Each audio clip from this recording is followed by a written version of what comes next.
राधे राधे सभी गृहिणियों को। मैं भी आप में से एक गृहिणी ही हूँ। आज मैं लेकर आई हूँ आपके लिए बेस्ट मोटिवेशन वीडियो जो आपकी ज़िंदगी में कहीं ना कहीं फ़ायदेमंद साबित हो सकता है। ये वीडियो कहीं ना कहीं किसी न किसी रूप से किसी न किसी तरीके से सभी गृहिणियों से जुड़ा हुआ हो सकता है। ये किसी की भी ज़िंदगी में से जुड़ा हुआ हो सकता है। मैं बता रही हूँ आज शादी के बारे में। शादी शादी एक लड़की की ज़िंदगी में बहुत बड़ा बदलाव लेकर आती है। ऐसी बहुत सी महिलाएं हैं जिनके सपने शादी के बाद अधूरे रह गए हैं या पीछे छूट गए हैं, लेकिन कोई नहीं चाहता कि अपने सपने टूट जाए या अधूरे रह जाए।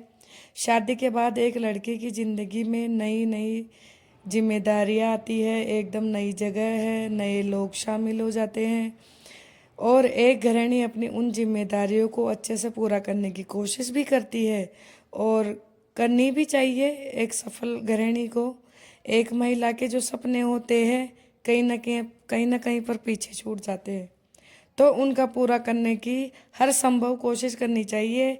ये नहीं है कि हार मान कर बैठ जाए, महिला है तो क्या हुआ, सपने तो सबके होते हैं। मैं क्योंकि एक गृहिणी का घर संभालना अपने आप में बहुत बड़ा काम है, परंतु लोग उसको इतना महत्व नहीं देते और गृहिणी की जिंदगी और पहचान घर तक ही सीमित हो जाती है। लेकिन उन गृहिणी को दुखी होने की ज़रूरत नहीं है जिनके सपने बीच में ही छूट गए हैं। मैं उन सभी महिलाओं को ये कहना चाहूँगी जिनका करियर बीच में छूट गया है या पीछे रह गया है। हमें कभी कभी ये भी लगता है कि ज़िंदगी में जो ये बदलाव आया है इसने हमें पीछे छोड़ दिया है, लेकिन हर बदलाव ज़िंदगी में कुछ ना कुछ अच्छा लेकर आता है। अगर हम लगातार कुछ ना कुछ सीखते रहे, कुछ ना कुछ करने की कोशिश करते रहे, तो अपनी क्षमता भी बढ़ती है। अपने दिमाग में नकारात्मक विचारों को हावी ना होने दे। इन लोगों या इन बदलावों की वजह से अपनी ज़िंदगी में ये हुआ है। शुरू में लोगों की हमारी मेहनत दिखाई नहीं देगी और हम जिन लोगों की उम्मीदों को खरा नहीं उतर पाएंगे वो लोग हमसे गुस्सा भी होंगे, लेकिन हमें मेहनत करते रहना है और सफलता नहीं मिले जब तक कोशिश करते रहना है। जब सफलता मिलेगी तब वो लोग अपनी मेहनत को भी समझेंगे और अपनी तारीफ भी करेंगे। ये हम पर निर्भर करता है कि हम अपने सपनों को चकनाचूर कर देते हैं या उन्हें नई उड़ान देते हैं। मैं गृहिणियों को यही कहना चाहूँगी कि उनकी ज़िंदगी में शादी या बच्चों की वजह से करियर में जो रुकावट आई है या जो गैप हुआ है, सबसे पहले इस बात को दिमाग से हटाए कि मेरी ज़िंदगी में इतने साल खाली निकल गए हैं। इसको सकारात्मक रूप से ले और ये समझे कि इससे हमें अनुभव मिला है, बहुत कुछ सीखने को मिला है। आप अपनी ज़िंदगी में हुए इन नए बदलावों और आसपास की जो नई नई चीज़ें सीखने को मिलती है उन्हें सीख लेना चाहिए। ऐसे जो आपकी ज़िंदगी के 3-4 साल ही ख्याल ही रहे हैं वो भी आपके लिए फ़ायदेमंद साबित हो सकते हैं। इसके लिए आपको अपने समय का पाबंद बनना या समय का शेड्यूल बनाना है। अपने घर के काम और अपने काम को कैसे साथ में लेकर चलना है ये आपके ऊपर निर्भर है। आप अपने स्किल को कैसे डेवलपमेंट करती है। हाँ, शादी के बाद भी अपने करियर को पीछा नहीं छोड़ना चाहिए। अपने कुछ सपने होते हैं, पहचान बनाने की जो जुनून होता है उस जुनून को बनाए रखना है, हिम्मत हार नहीं होना है। हाँ, मैं कुछ एक बीच में आपको एक मोटिवेशन लाइन बोलना चाहूँगी, बहुत ही आपको एक अच्छा सा उत्साह पैदा करेगी।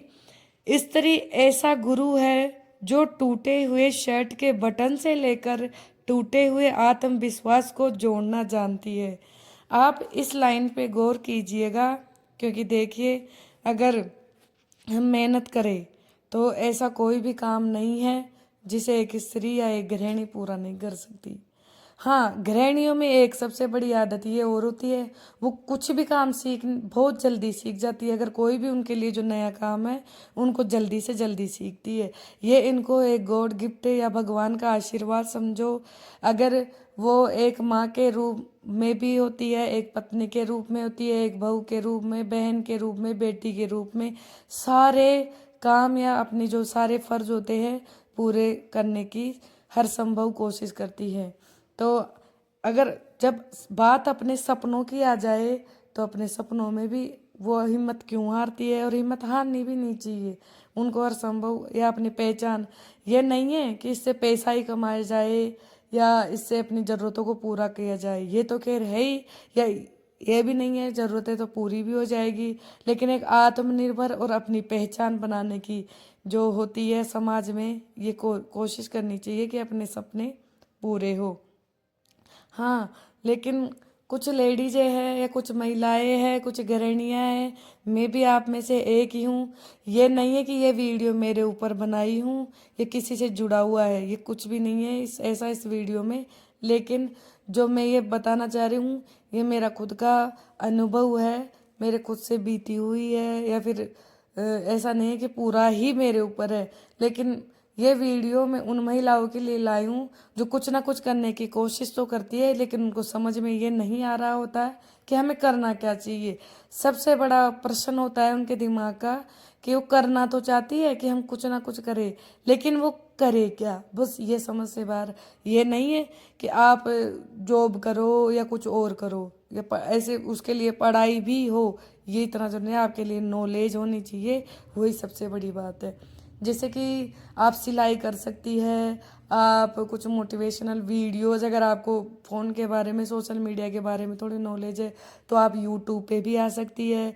और ऐसे महिलाओं के बहुत सारे काम है, ब्यूटी कर खोलना, पार्लर करना, ऐसा कुछ भी करते रहना चाहिए। ये नहीं है कि खाया पिया और फिर सुबह उठा, फिर काम करा, फिर खाया पिया, फिर सो जाए, रात में फिर वही सारे दिन घर का काम करे और घर तक ही सीमित। हाँ, घर का काम भी है, अपने बच्चे हैं, अपनी जिम्मेदारियां है, घर में और भी लोग होते हैं, सास ससुर होते हैं, तो इनके प्रति अपनी जिम्मेदारी बनती है। लेकिन उन जिम्मेदारियों के साथ साथ खुद के प्रति भी तो जिम्मेदारी बनती है कि अपन ने जो अपन को कुछ करना है या अपन कुछ करना चाहते हैं वो भी तो करे भाई, अपनी वो भी पहचान बनाए। एक पहचान होनी चाहिए जिससे अपन को इज्जत भी मिले और पहचान भी मिले। हाँ, अगर अपन थोड़े से भी पैसे कमाएंगे तो कुछ ना कुछ हमें पहचान तो मिलेगी ही। पैसे ये नहीं कि खुद के शौक पूरा करने के लिए कमाए, अपनी खुद की इज्जत और खुद की पहचान के लिए भी कमाने चाहिए। तो अगर आप यूट्यूब पे आना चाहती है तो मैं आपके और अच्छे अच्छे नए नए टिप्स बताऊंगी, यूट्यूब से आप कैसे जुड़े, कैसे या कुछ करें, क्योंकि मेरा यूट्यूब पे भी एक्सपीरियंस है। मैंने एक ही नहीं, मैंने कई चैनल बनाए हैं और उन चैनलों पे मैंने काम भी किया है। आप कुकिंग कर सकती है, आप जैसे सिलाई कर सकती है, जिसमें सिलाई में भी बहुत सारे ऑप्शन होते हैं। ये नहीं कि एक ही ऑप्शन है, अगर एक में हिम्मत हार जाए, एक में सक्सेस नहीं मिले तो हार के बैठना नहीं चाहिए, कुछ ना कुछ करता रहना चाहिए और अलग कुछ करने की कोशिश करना चाहिए। तो मैं आपको यही कहना चाहूँगी कि कभी भी किसी भी चीज़ को छोटा या बड़ा ना समझे। धन्यवाद, मिलते हैं अगले ब्लॉग।